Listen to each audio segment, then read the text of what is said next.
अस्सलामुअलैकुम। हेलो मेरे दोस्तों, चैनल देखने का शुक्रिया। आज मैं कुरूलुस औरहान सीज़न 1 के बारे में बात करूंगा। अस्सलाम वालेकुम नाजरीन। इस एपिसोड के आगाज में हम देखते हैं कि काई कबीले के सरदारी खेमे में तमाम सरदारान का जिरगा बुलाया गया होता है। शाहीन साहब कह रहे होते हैं दुश्मन दरवाजे पर है, बोरसा घात लगाए बैठा है। बजाय इसके कि हम महाज पर कुफार को मारें, हम बार बार जिरगे में उस्मान साहब को थका रहे हैं, इन्हें एक बात बार बार कहने पर मजबूर कर रहे हैं, जबकि हम यहाँ वक्त जाया कर रहे हैं। मजीद कितने यार हिसार गिर जाएंगे। इसी दौरान सरदारी खेमे का दरवाजा खुलता है। उरहान साहब खेमे के अंदर दाखिल होते हैं और कहते हैं अस्सलाम वालेकुम। तो सब सरदारन वालेकुम सलाम कहते हैं। उरहान साहब अपनी नशिस्त पर आकर बैठ जाते हैं। शाहीन साहब कहते शुक्र है इस बार उस्मान साहब के जिरगे में आने से पहले आप पहुंच गए उरहान साहब। और फिर आवाज आती है दस्तूर उस्मान साहब। तो तमाम सरदारन खड़े हो जाते हैं। उस्मान साहब साथ वाले खेमे से खेमे के अंदर दाखिल होते हैं और आकर कहते हैं अस्सलाम वालेकुम। तमाम सरदारन कहते हैं वालेकुम सलाम। उस्मान साहब कहते हैं तशरीफ रखें और नशिस्त पर बैठ जाते हैं। तमाम सरदारन भी अपनी अपनी नशिस्तों पर बैठ जाते हैं। उस्मान साहब कहते जिसके कुन कहने पर सब कुछ हो जाता है और हमारे दिलों को नूरे ईमान से भरने वाले अल्लाह ताला के 99 नामों के साथ मैं अपने जिरगे का आगाज करता हूँ। बताएं यार हिसार का क्या अहवाल है। तो औची साहब कहते यार हिसार का दुश्मन के हाथ में होना हमारे जिरगे पर एक काले बादल की तरह छाया हुआ है हजूर। तो अलाउद्दीन साहब कहते आप दिल छोटा ना करें औची साहब, वो काले बादल अब तैमूर ताश के ऊपर है। वो अच्छी तरह समझ जाएगा कि काई दूसरी रियासतों की तरह नहीं है। जरकुतै कहता काइयों ने कब अपना इंतकाम अधूरा छोड़ा है जो अब छोड़ेंगे औची साहब। अगर आज हम यहाँ हैं तो इसलिए कि हम जानते हैं कि कब वार करना है। और फिर उस्मान साहब कहते शाहीन शाह साहब आप जो हर फतह पर जोश में आते हैं और हम सबको जोश दिलाते हैं, आप बहुत खामोश हैं। तो शाहीन साहब कहते मेरे अंदर के जोश में यार हिसार के शोहदा रुकावट बने हुए हैं मेरे हजूर। मैं जानता हूँ कि आपका दिल भी जल रहा है। मैं पूछता हूँ कि क्या कोई ऐसा सरदार है जो इस आग को बुझा सके। तो उरहान साहब कहते हाँ है। काई में ना तो बहादुर खत्म होते हैं और ना ही सरदार। क्या आप नहीं जानते शाहीन शाह साहब कि मेरे वालिद का फतह करदा यार हिसार हम इस कमीने तैमूर ताश के पास नहीं छोड़ेंगे। तो शाहीन साहब कहते इंशाल्लाह बशर्ते कि इस बार आप अपनी मर्जी से कोई कदम ना उठाए उरहान साहब। उस्मान साहब फिर अपने हाथ से सबको रोकते हुए कहते अगर आप नहीं चाहते कि उरहान सरदार अपनी मर्जी से काम करें तो फिर अब हम इन्हीं की बात सुनेंगे। ये सुनकर शाहीन साहब की आंखें खुली की खुली रह जाती हैं और बाकी तमाम सरदारान भी हैरान होते हैं। तो शाहीन साहब पूछते मेरे हजूर आप क्या कहना चाहते हैं। उस्मान साहब कहते मैं एक ख्वाब के पीछे भाग रहा हूँ। मैंने अपने सीने से निकलने वाले चन्नार को अपना कैजल एल्मा बनाया है। मैंने बहुत आंसू बहाए, पसीने की जगह खून बहाया, लेकिन मैं नहीं रुका। मैंने नबी करीम सल्लल्लाहु अलैहि वसल्लम के अल्फाज याद रखे। फरमाया कि जहान की सादत घोड़े की पीठ पर है, इसलिए मैं इस रास्ते से नहीं हटा। ए मेरे सरदारों, मेरे कबीले के बुजुर्गों, जिसका कोई ख्वाब नहीं, इसका कोई मुस्तकबिल नहीं। मैंने देखा कि मेरे ख्वाब को अपना ख्वाब समझने वाला तख्त व ताज को नहीं बल्कि अपने वतन को सोचने वाला उरहान सरदार है। ये सुनकर शाहीन शाह साहब और आउची साहब के ओसान खता हो जाते हैं, जबकि बाकी तमाम सरदारान बहुत खुश होते हैं। और फिर उस्मान साहब खड़े होते हैं तो तमाम सरदारान भी खड़े हो जाते हैं। उस्मान साहब कहते इसी वजह से उरहान सरदार मेरे वालिद अर्तुगरल गाजी की मोहर अब तुम्हारे पास है। और ये कहते साथ ही वो मोहर उरहान साहब की जानब बढ़ाते हैं। यह सारा मंजर देख और सुनकर किसी भी सरदार को अपनी कानों पर यकीन नहीं आ रहा होता।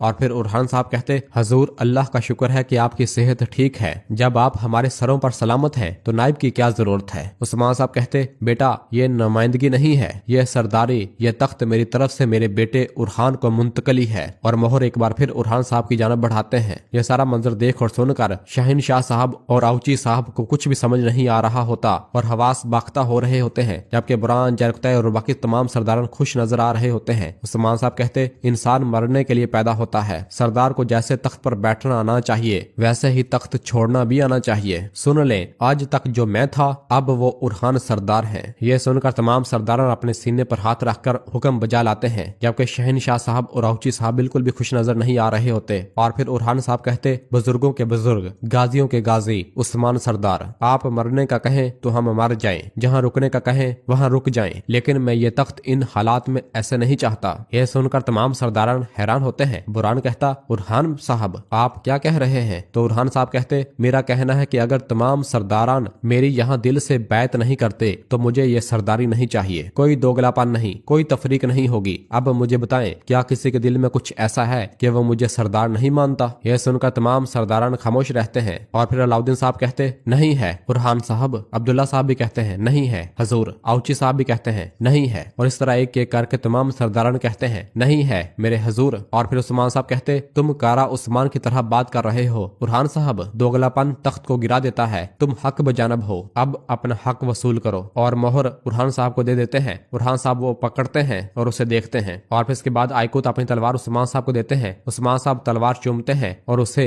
बुरहान साहब के हवाले कर देते हैं। बुरहान साहब भी उसे चूमते हैं और फिर कहते हैं मेरे जदे अमजद सुलेमान शाह से मेरे दादा अर्तुगरुल तक और इनसे आपको मिलने वाली यह तलवार अब मेरे सुपुर्द है। अपनी अमानत को अपनी जान से बढ़कर मानूंगा। काई और तमाम अगोज की सलामती और इत्तेहाद के लिए इसकी हिफाजत करूंगा। जान ले के जब तक यह तलवार मेरे पास है, फतह के बगैर हमारा एक दिन भी नहीं गुजरेगा। अल्लाह हमारा हामी और नासर हो। आप लोगों के साथ मेरी सरदारी सरबुलंद और अमीर हो जाए। सब कहते हैं आमीन। और फिर उस्मान साहब कहते अब शिकार भी तुम्हारा और जिरगा भी तुम्हारा है। बुरहान साहब उस्मान साहब का हाथ चूमते हैं और कहते हैं जैसे आपका हुक्म हजूर। उस्मान साहब कहते हुक्म अब आपका है। बुरहान साहब और तख्त से एक तरफ हो जाते हैं। बुरहान साहब तख्त की जानब देखते हैं और उसकी जानब बढ़ते हैं और उस्मान साहब की जगह आकर तख्त पर बैठ जाते हैं। और इस तरह काई कबीले के नए मालिक, नए सरदार बुरहान साहब बन जाते हैं और इक्तदार उस्मान साहब से बुरहान साहब की जानब मुंतकिल हो चुका होता है। और फिर इसके बाद अलाउद्दीन साहब आगे बढ़ते हैं और बुरहान साहब से कहते सरदारी मुबारक हो बुरहान साहब, और बुरहान का हाथ चूमते हैं। बुरहान साहब कहते सलामत रहो मेरे भाई। और फिर इसके बाद बुरहान साहब आगे बढ़ते हैं और कहते हैं तुम्हारा कबीला आबाद रहे, तुम्हारी नस्ल परवान चढ़े, सरदारी मुबारक हो मेरे बुरहान बे। और बुरहान साहब का हाथ चूमते हैं। और इसके बाद जरकुतै साहब आगे बढ़ते हैं और कहते हैं बरकत भी तुम्हारी, फरमान भी तुम्हारा, अल्लाह मुबारक करे। और बुरहान साहब का हाथ चूमते हैं। बुरहान साहब कहते सलामत रहें। और फिर इसके बाद जब शाहीन शाह साहब की बारी आती है तो शाहीन शाह साहब खामोश खड़े होते हैं। उस्मान साहब शाहीन शाह साहब की जानब देखते हैं और फिर इसके बाद शाहीन शाह साहब भी दिल पर पत्थर रख कर सब कुछ भुलाकर आगे बढ़ते हैं और कहते हैं सरदारी मुबारक हो बुरहान साहब। और बुरहान साहब का हाथ चूमते हैं तो बुरहान साहब भी खड़े हो जाते हैं और शाहीन साहब को गले लगा लेते हैं। यह देखकर उस्मान साहब भी बहुत खुश होते हैं क्योंकि नाजरीन एक सरदार का उठकर अपने सरदार को गले लगाना यह उस सरदार के लिए बहुत ही ज्यादा इज्जत की बात होती है। बुरहान साहब भी अपने तमाम इख्तलाफात भुलाकर शाहीन साहब को गले लगाते हैं और फिर इसके बाद नशिस्त पर बैठ जाते हैं। औची साहब आगे बढ़ते हैं और बुरहान साहब का हाथ चूमते हैं और कहते हैं सरदारी मुबारक हो हजूर। और इस तरह एक एक करके बाकी रह जाने वाले तमाम सरदारान भी बुरहान साहब का हाथ चूमते हैं और सब सरदारी की मुबारकबाद देते हैं। जबकि बाहर कबीले में फातिमा खातून एक भेड़ को उठाए लेकर आ रही होती है और उससे प्यार करते हुए कहती ओह मेरी जान, दिखाओ तुम्हारा पाँव कैसा हो गया है। जबकि यगीत भी फातिमा को देखता है तो एक खातून कहती आपकी वजह से अब बेहतर है फातिमा खातून। तो यगीत फातिमा के पास आते हुए कहता है फातिमा खातून। तो फातिमा अस्मा को वो भेड़ पकड़ा देती है और वो ले जाती है वहाँ से। यगीत कहता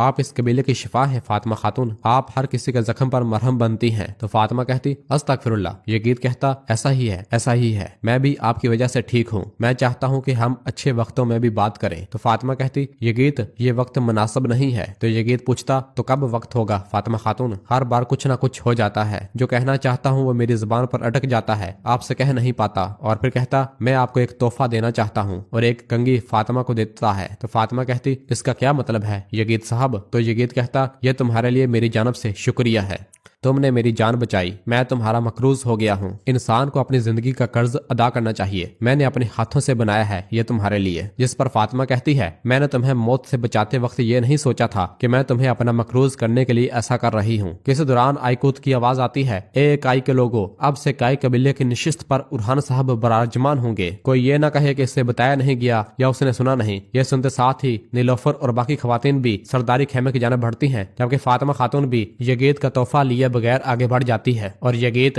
उस कंघी को देखता ही रह जाता है। फातिमा आगे बढ़कर मलहून को गले लगा लेती है और हलीमा के गले लगती है, जबकि दीदार खातून बहुत परेशान नजर आ रही होती है। और फिर मलहून कहती ये हम सब के लिए बायसे बरकत हो। हलीमा कहती आखिरकार मैं जानती थी। और फिर गोंजा कहती बुरहान साहब अपनी जिम्मेदारी बखूबी निभाएंगे, ये हम सब के लिए मुबारक हो। और फिर दीदार कहती मैंने सोचा था कि उस्मान साहब ज्यादा अरसे तक हुकूमत करेंगे। तो फातिमा कहती बहरहाल उस्मान साहब किसी और की तवक्कुआत के मुताबिक वक्त फैसला ना करने की वजह से ही तो उस्मान साहब हैं। तो दीदार कहती है, मलहून खातून आप ज्यादा हैरान नहीं लगती, क्या आप पहले से जानती थी? तो मलहून कहती, तुम इतनी मुतजस्सस क्यों हो दीदार, क्या तुम्हारे पास उस्मान साहब के फैसले के खिलाफ कहने को कुछ है? दीदार कहती, अस्तगफिरुल्लाह, इसमें बरकत और खैर हो, अल्लाह उसे मुबारक करे। तुम्हें भी मुबारक हो नीलोफर खातून, खुशी मनाओ, तुम मुतफक्किर नजर आती हो। नीलोफर कहती, यकीनन मैं खुश हूँ, लेकिन मेरे शोहर को ओहदा मिला है इसलिए नहीं, इसलिए खुश हूँ कि नशिस्त इसके हवाले की गई है जो उस्मान साहब के बाद इनके ख्वाबों को शर्मिंदा ताबीर करवा सके। काई के लिए, तमाम तुर्कमानों के लिए, उम्मत के लिए खुश हो रही हूँ, तुम भी खुश हो जाओ अगर तुम खुश हो सकती हो तो।